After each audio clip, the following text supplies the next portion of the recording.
Hola, fíjate, Marisol, interesante todo lo que me has podido explicar y has podido compartir sobre el tema de la historia del barrio. Me confieso que estoy aprendiendo sobre esta práctica reciente. Fíjate, sería bien interesante si tú pudieras explicar algunas premisas conceptuales de la historia del barrio como proceso de trabajo colectivo para que los participantes del Diplomado en Salud como Buen Vivir puedan tener algunos referentes explicativos de la historia del barrio. Sí, bueno, como al inicio lo comentaba, ¿no? Que primero este es un proceso de búsqueda que ha sido inspirada, ¿no? Como algunas corrientes. Una primera corriente es el tema de los conocimientos situados, que viene de alguna manera de por allá de Inglaterra, y que lo que plantea es que los conocimientos y los saberes tienen como punto de partida el contexto, la realidad, y que tienen que de alguna manera, y que los conocimientos están influenciados por ese contexto o ese espacio vital donde se suceden, ¿no? Entonces, bueno, esta corriente plantea que ciertamente en la construcción de conocimiento popular, conocimiento social, tiene que tomar en cuenta el contexto, ¿no? Y en este caso, el conocimiento que ha sido producto de un acumulado histórico, ¿no? Entonces, esa es una primera corriente que se denomina conocimiento situado.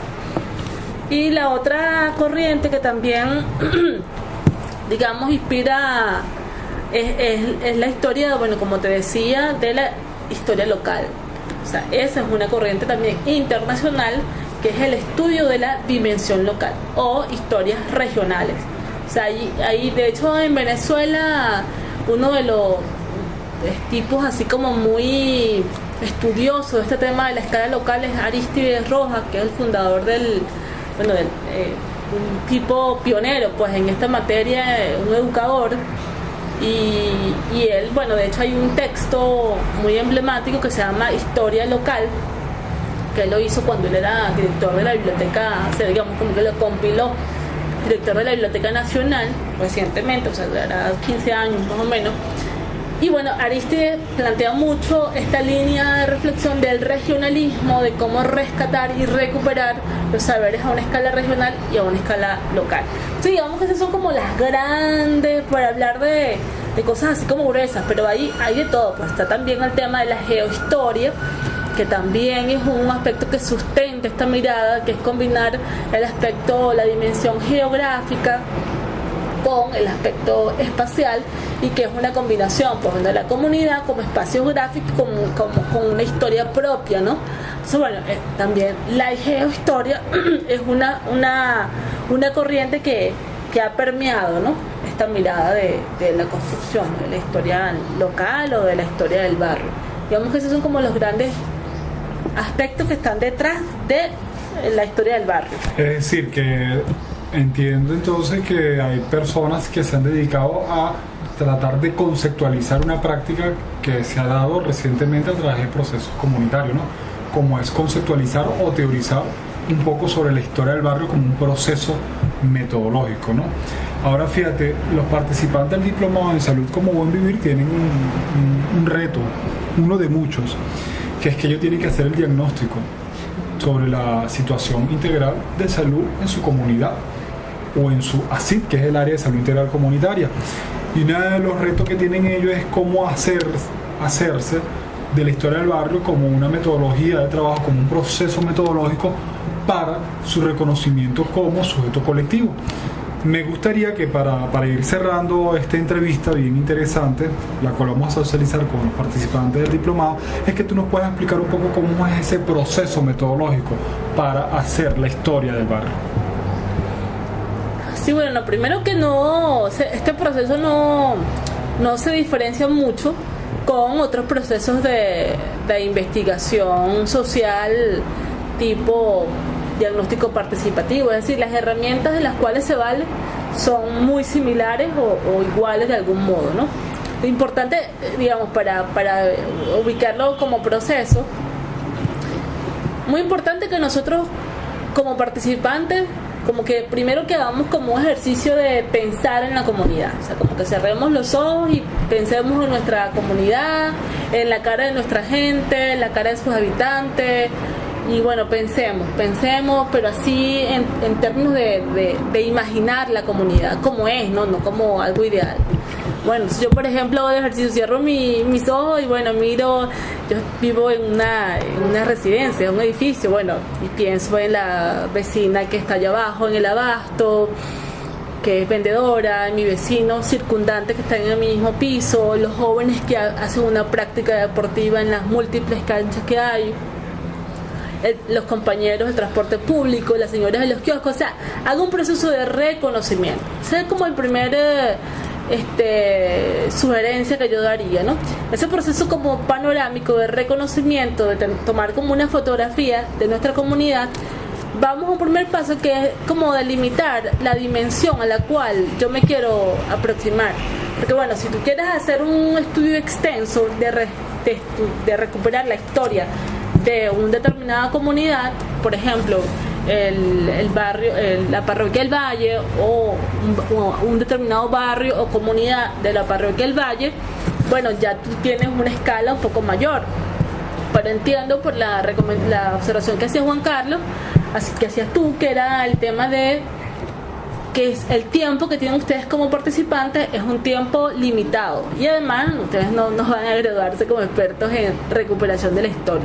Entonces la invitación que yo les haría es a que pensemos en algún aspecto de la comunidad que queremos, sobre el cual queremos recuperar, sobre el cual queremos identificar y hacer ese ejercicio de recuperar esa memoria que hay detrás de ese aspecto, ¿no? Entonces, bueno, por ejemplo, pudiéramos pensar en que queremos recuperar, bueno, cómo es que en el barrio Cerro Grande, de acá del Valle, por ejemplo, empezó a darse el proceso de una determinada práctica cultural, o cómo es que existe el grupo de salud, o cómo es que existe la escuela participativa.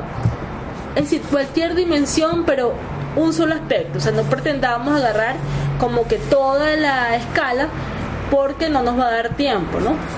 Entonces, bueno, una vez que como que identificamos qué aspecto yo quiero, sobre el cual quiero hacer como esa recuperación, empezamos a identificar, bueno, cómo hago para recuperar esa memoria, ¿no? Entonces, acudimos a las fuentes. Pueden ser fuentes documentales o pueden ser fuentes orales también, ¿no? O vivientes también se les denomina.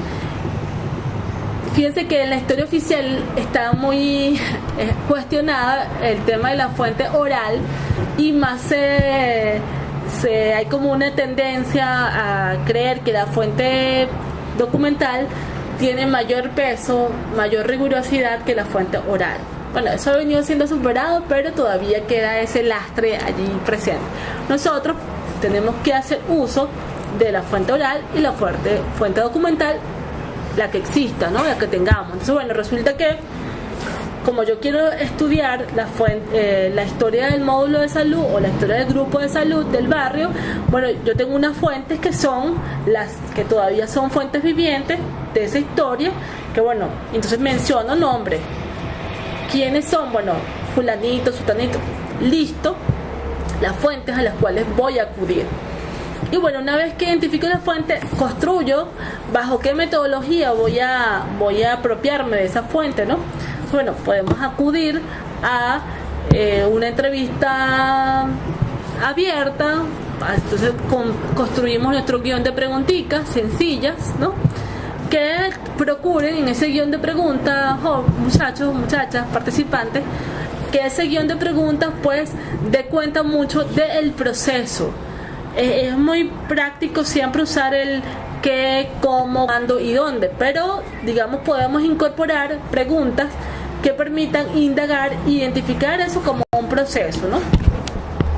Luego que construimos ese guión de preguntas, bueno, vamos a las fuentes y aplicamos, ¿no?, la entrevista o la herramienta que hemos identificado, que pudiera ser eso, una entrevista individual, una entrevista grupal.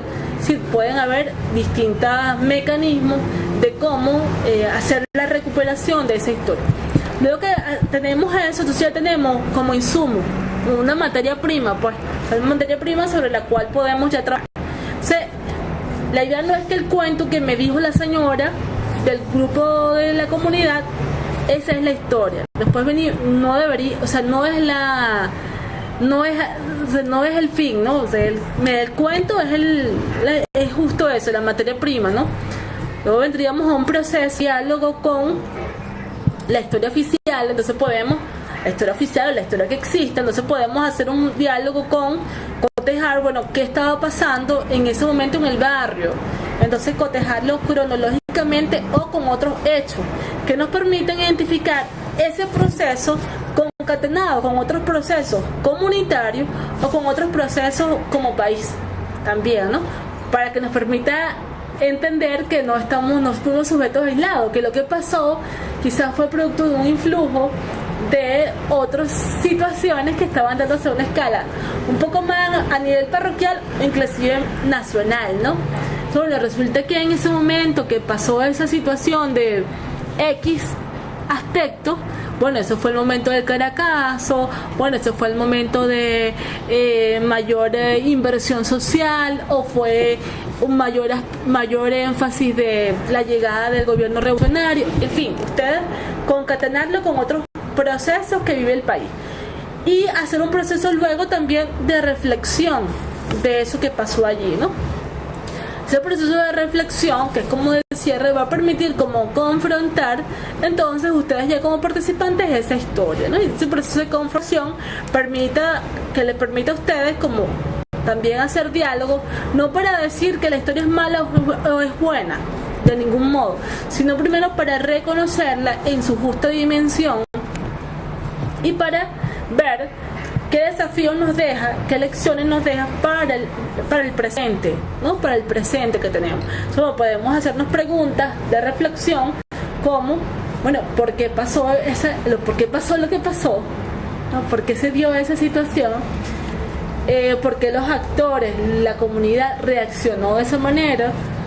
¿Qué hubiese pasado si hubiese sido distinto, si eso no sucediera? ¿O cuáles son las causas que motivaron eso? ¿Qué valores están implícitos en ese proceso histórico? ¿Qué aspectos negativos resultan de ese proceso? Y bueno, digamos, todas aquellas preguntas que permitan confrontar ese proceso histórico, ¿no? Bueno, eso, digamos, de algún modo es como ese ejercicio metodológico al cual yo invitaría a los participantes. Entender que esto es un proceso sencillo, es un proceso bonito, un proceso que en la medida que vamos haciendo lo vamos aprendiendo, y seguro que lo que yo estoy diciendo aquí es poco para aprendizaje que les puede dejar y que nos puede permitir este proceso.